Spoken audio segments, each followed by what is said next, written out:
My daughter-in-law didn't show up at my son's memorial service. 3 hours later, she posted a video laughing at the top of Whistler Mountain with her personal trainer. The caption read, "Life doesn't wait for anyone. Neither do I." That's when a text arrived on my phone from my son's number. A number I had watched the paramedics confirm was locked inside a dead man's pocket. "Dad, go to the cabin. Tell no one."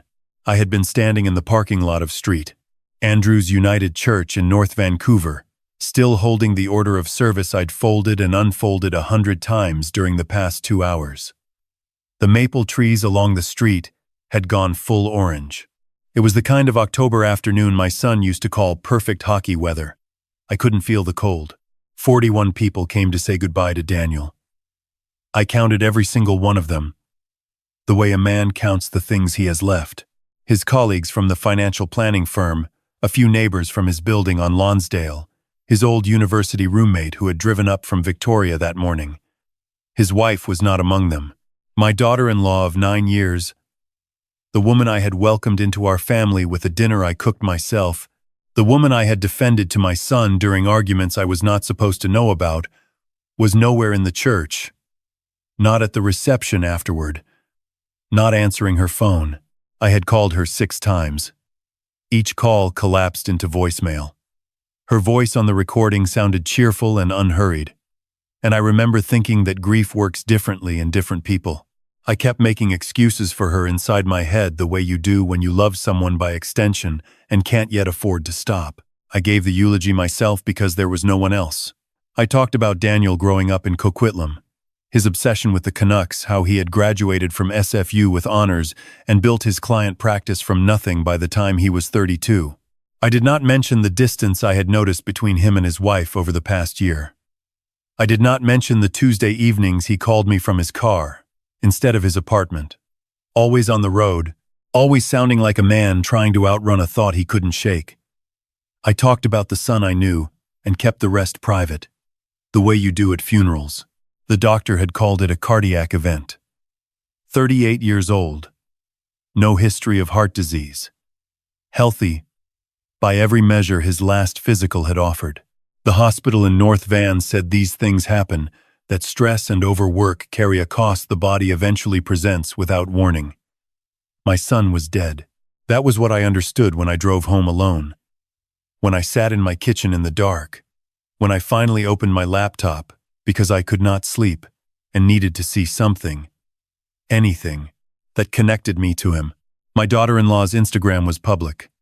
I had never looked at it before. I am 63 years old and I check email and not much else, but grief makes a person resourceful in strange ways.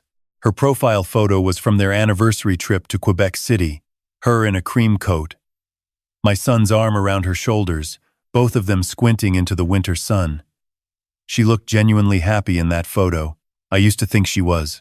I scrolled down through the recent posts with a kind of mechanical focus, the way you look for something when you're not yet sure what you're looking for. There were photos from the days after Daniel's death, coffees with girlfriends, a sunset from the sea to sky highway, long captions about the weight of grief and learning to breathe again. The comments underneath were full of heart emojis and women telling her she was so strong. Then I found the video, posted 40 minutes before I sat down at my kitchen table while I had been standing in the parking lot of the church folding and unfolding that order of service.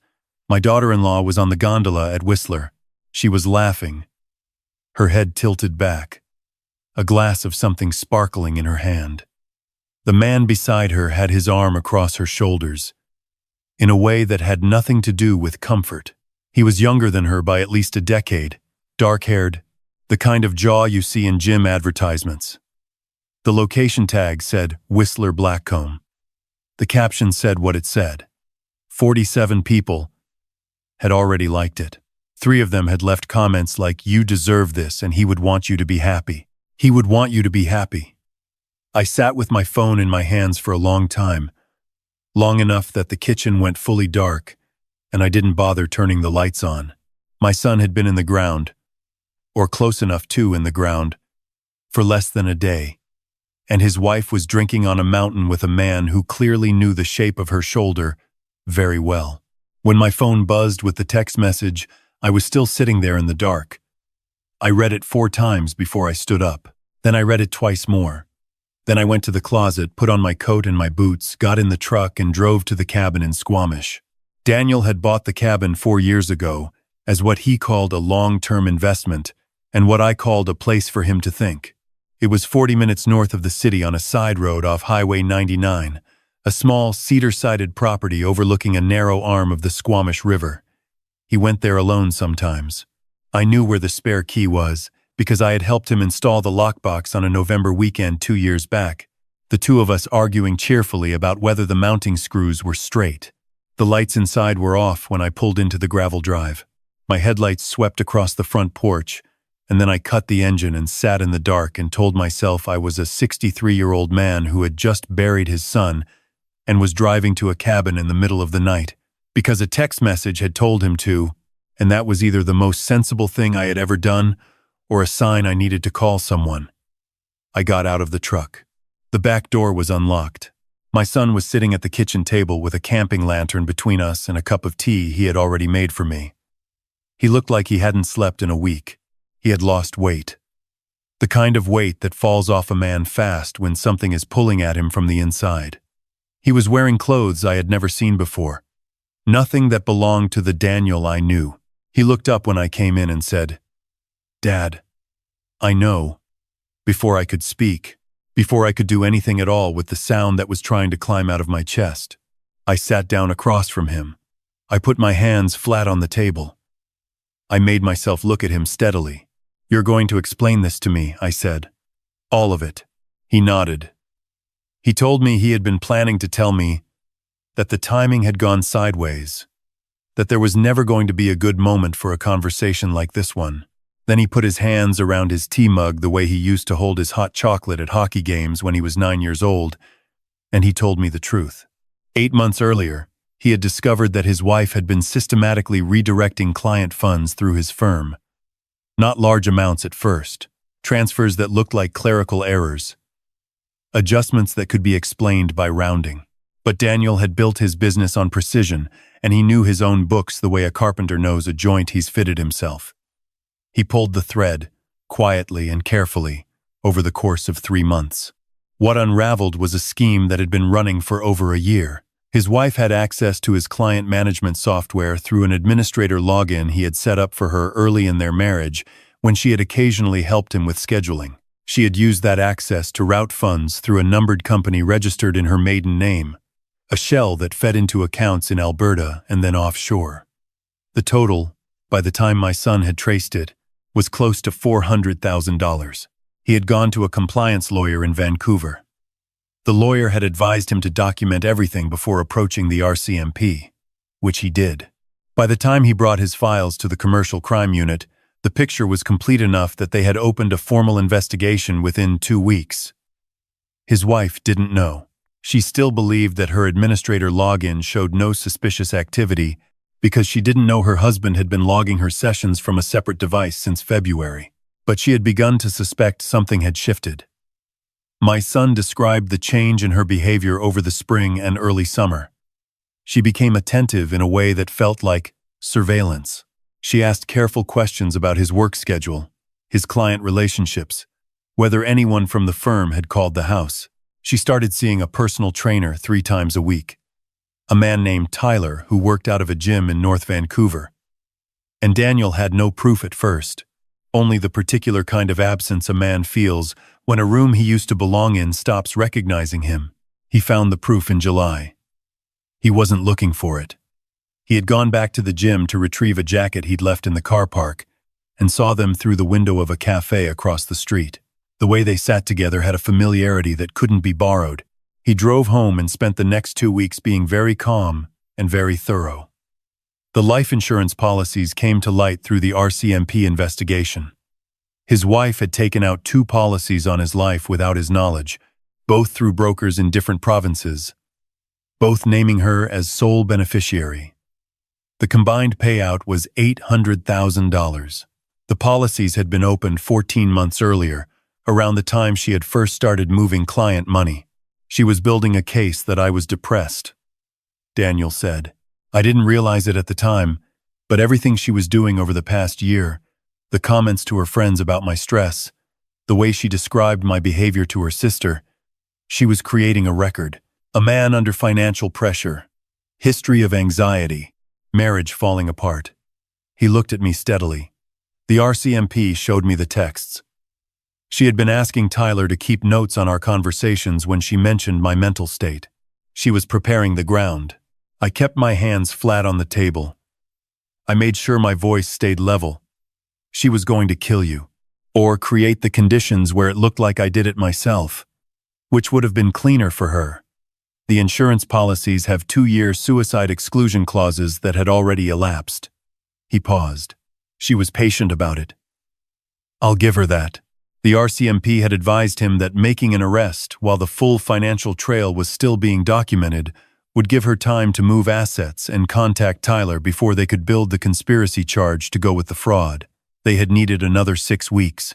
My son had agreed to cooperate fully, and had been trying to maintain a normal life when the plan changed. 3 weeks before, he had found a tracking device on his truck. Not RCMP issue. Private. The kind a suspicious spouse buys online, or the kind someone with enough money hires a private investigator to place. He didn't know which. But the RCMP agreed that waiting had become dangerous. Dr. Harpreet Singh was a cardiologist at Lionsgate Hospital and had been my son's closest friend since their undergraduate years at SFU. He was also, I would learn that night, a man of remarkable loyalty and considerable professional courage. The staged cardiac event was his design. A genuine STEMI presentation, documented, admitted, coded as deceased, following a resuscitation failure involving what the hospital's internal report would later describe as equipment calibration error and staff miscommunication during a shift change. The paperwork was filed. The death certificate was issued. The RCMP had arranged with the provincial coroner's office to accommodate the documentation gap through a designation I will not pretend to fully understand, something involving a witness protection protocol that exists in Canadian law and does not get discussed at dinner tables. My son had been at the cabin for 4 days when he texted me. I sat across from him for a long time without speaking. Outside, the Squamish River made its steady sound over the rocks. The lantern between us burned very quietly. She was at Whistler today, I said finally. With Tyler. She posted a video. Daniel's expression didn't change exactly, but something behind it did. The way the light shifts in a room when a cloud moves. I know. I've been watching her accounts from a device she can't trace. She called the insurance companies Monday morning. Before the service. She was on hold with the first one during the reception. I thought about the 41 people who had stood in that church. I thought about the eulogy I had written at 2 a.m. at my kitchen table, trying to find words for a man I loved more than I knew how to say out loud. I thought about my daughter-in-law at Whistler with a glass of something sparkling and a man who knew the shape of her shoulder. What do we do now? I said.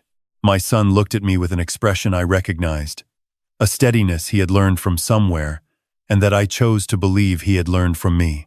The RCMP is ready to move once the financial documents clear through the provincial court. That takes approximately 3 weeks. What I need from you, Dad, is 3 weeks of being exactly what you appear to be. A grieving father. A grieving father who has no idea his son is alive and no reason to behave otherwise. I drove home from the cabin that night with the heater on and the radio off, watching the highway unscroll through the dark. I thought about the woman I had cooked dinner for 9 years ago when my son brought her home for the first time. A chicken roast I had stayed up late the night before practicing because I wanted to make a good impression. I thought about the Christmas she had spent with us after her own mother passed, how I had made sure there were gifts under the tree with her name on them. I thought about every conversation in which I had told my son that marriage was difficult and required patience, that Vanessa had qualities worth holding on to, that he should try harder to understand her. All of it assembling itself in the dark cabin of my truck into a picture I didn't want to look at directly. The 3 weeks that followed were the most sustained performance of my life. I accepted condolences. I thanked people for their casseroles and their cards. I visited the cemetery twice and stood at the headstone and said things quietly that I meant in a completely different way than the people watching me thought I meant. Daniel's building supervisor called to ask about the apartment. His firm's senior partner called to discuss the client files. I handled everything the way a man handles things when he is a father and there is no one else to do it. My daughter-in-law called on the Wednesday of the second week. Her voice had a different texture than it had carried on her voicemail messages during the first days, when she had been appropriately tearful and appropriately unavailable. Now, she sounded rested. She apologized for being out of reach. She mentioned that her grief counselor had advised her to minimize stimulation and that she had spent time at a friend's property in the interior, somewhere quiet, somewhere she could process. She asked how I was managing. The concern in her voice was impeccably calibrated. I told her I was managing as well as could be expected. I told her there were some estate matters that would require her attention eventually, when she was ready. I told her to take the time she needed. She thanked me. She said I had always been like a father to her. She said she didn't know what she would do without my steadiness. I said I was glad I could be there for her. After I hung up, I sat in my kitchen and drank the rest of my coffee, and then I drove to the Tim Hortons on the highway and sat in the parking lot for 20 minutes because I needed to be somewhere ordinary. Somewhere with fluorescent lights and drive-through traffic, and nothing that required me to feel anything precisely constructed. The insurance company froze her accounts on a Thursday afternoon. Daniel texted me 2 words from the cabin. "It's done." By Thursday evening, I had 11 messages from my daughter-in-law. They escalated with a speed that told me she had been operating with a very thin buffer between her performance and her actual condition. The first 3 were confused. The next 4 were alarmed. The last 4 were frightened in a way that sounded real, which made me think about how much of everything else had also sounded real, and what that meant about the years I had spent inside that family. I listened to every message. I called Daniel and played them through the phone. He listened without comment. Then he said, "She'll be back from Whistler by Friday. Can you meet her at the house Saturday morning?" I said yes. I drove to my son's apartment building on the Saturday morning of the 3rd week, with the kind of steadiness that comes not from the absence of feeling, but from the decision to carry it somewhere it can be useful. The building's property manager had changed the locks at Daniel's request, and the notice on the door was from the RCMP's Commercial Crime Unit, a formal document advising that the unit was conducting an active investigation into financial matters related to the estate. My daughter-in-law was in the lobby when I arrived. She had come from somewhere else, not the apartment, which told me she had been turned away already. She looked like she had not slept. Her hair was down, and not entirely tidy, and she was wearing a coat I recognized from a family trip to Tofino 3 years ago. She looked, in that moment, genuinely shaken, and I reminded myself that fear and guilt produce similar appearances and that one does not cancel out the other. "Thank you for coming," she said. I didn't know who else to call. I walked past her to look at the notice on the door. I read it in its entirety.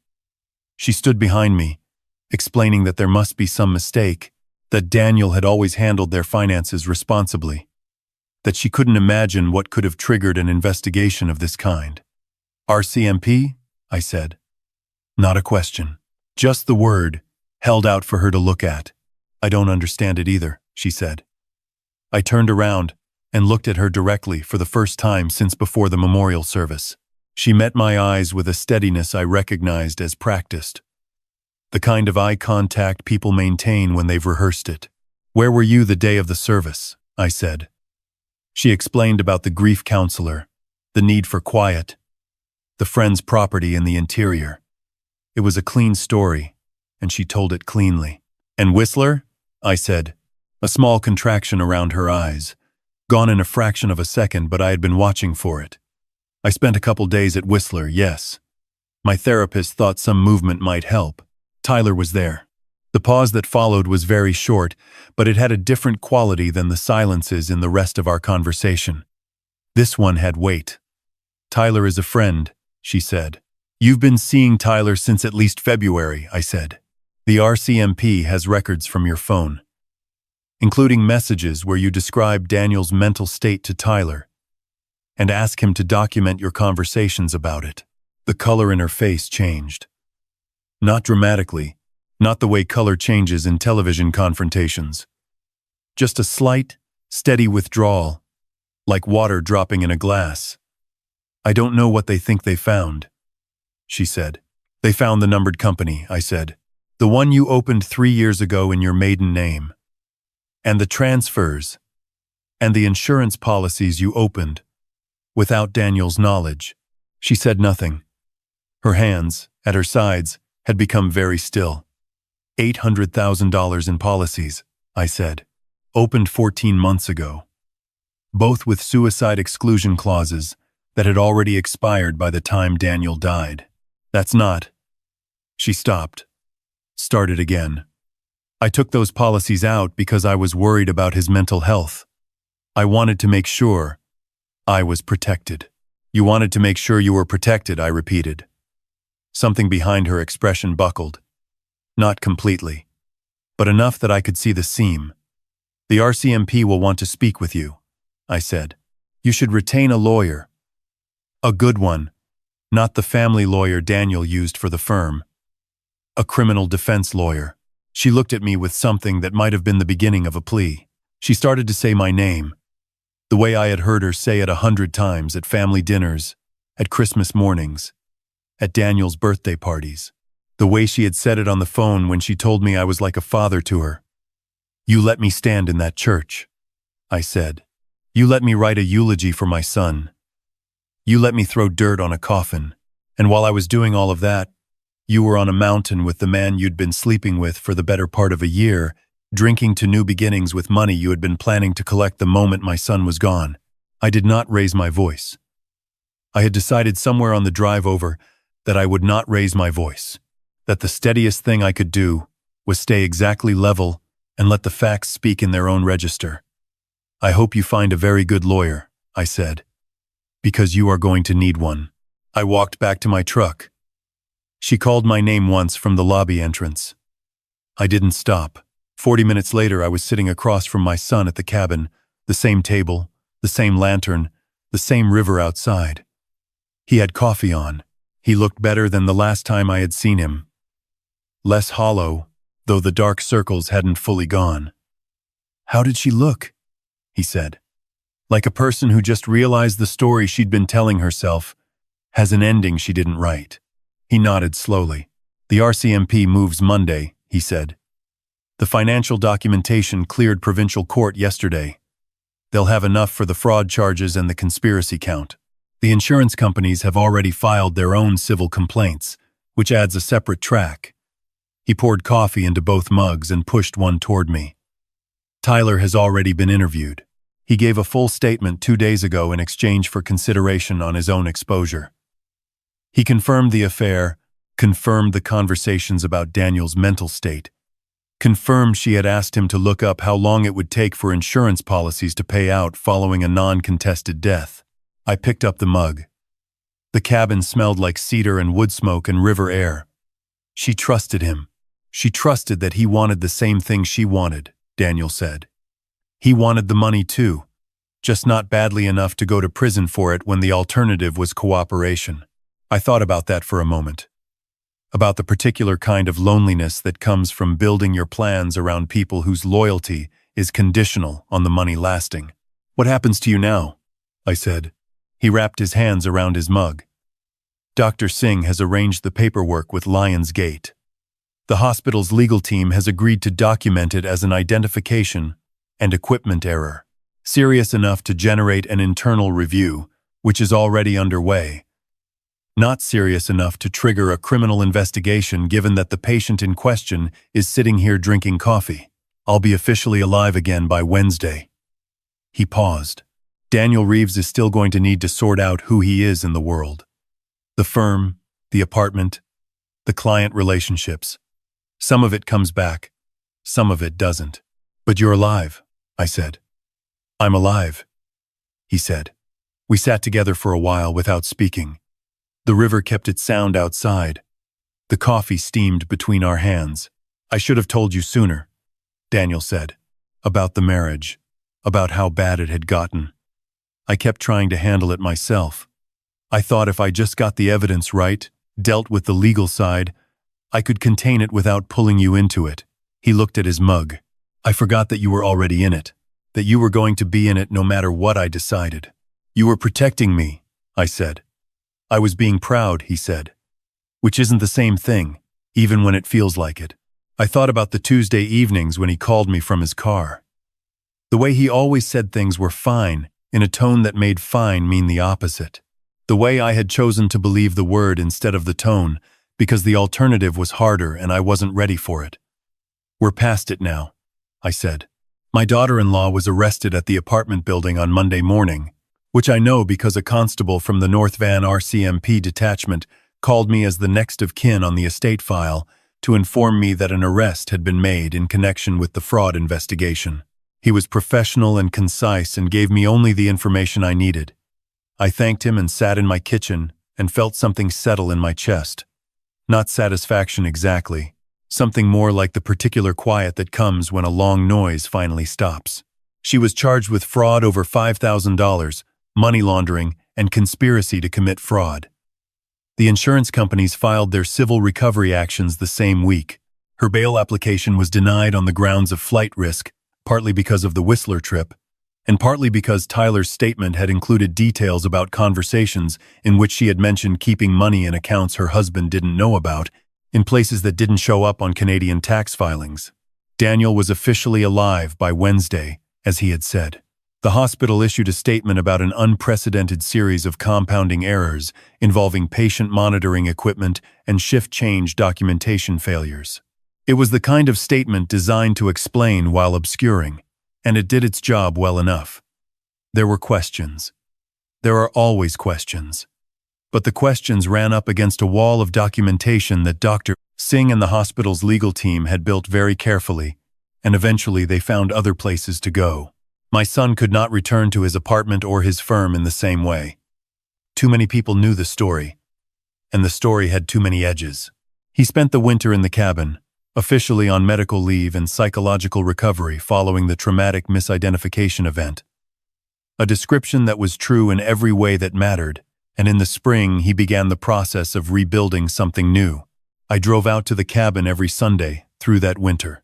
We cooked on the gas range and watched whatever hockey was on, and talked about things that had nothing to do with any of it, and sometimes things that had everything to do with it, and gradually the distance between those two kinds of conversation got smaller. In the spring, my son mentioned that he had been in contact with a financial compliance consulting firm in Calgary that was looking for a partner, someone who understood both the regulatory landscape and the ways it could be abused, someone with direct experience of how financial fraud gets built and how it gets taken apart. He said they were interested and that he was interested, and that Calgary was a reasonable distance from North Vancouver without being unreasonable. I said it sounded like a good fit.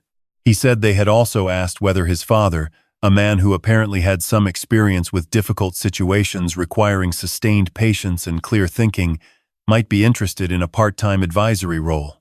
I said I would have to think about it. I thought about it for approximately 30 seconds. On a Tuesday morning in April, when the cherry trees along the Lonsdale streets were doing what cherry trees do in North Vancouver in April, which is to say something so unreasonably beautiful that it seems almost argumentative, I drove one last time to the cemetery in the eastern part of the city, where the headstone with my son's name on it still stands, and I put a handful of those cherry blossoms at the base of it. Not to mourn. Not exactly. More the way you mark a turning point. The way you acknowledge a place where everything changed before you move on to whatever the change was for. My daughter-in-law accepted a plea arrangement in June. 11 years, federal institution, full restitution of the fraudulent amounts, plus interest, civil judgment in favor of the insurance companies. Tyler received a conditional sentence for his cooperation. He moved to Ontario, and I don't think about him. My son is doing well in Calgary.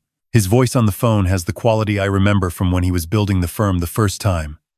That particular energy a person carries when they are doing something they chose freely and believe in. He calls me on Tuesday evenings, sometimes from his car, sometimes from his apartment, but the difference between those two kinds of calls has changed. I can hear it. The road sounds and the apartment sounds now belonged to the same person, a man who knows where he is and why. I drove out to Calgary in September to see his new place. We had dinner at a restaurant he likes on Stephen Avenue. A good steak, a decent Okanagan Red, the kind of evening that doesn't announce itself as important while it's happening, and then turns out to be exactly that.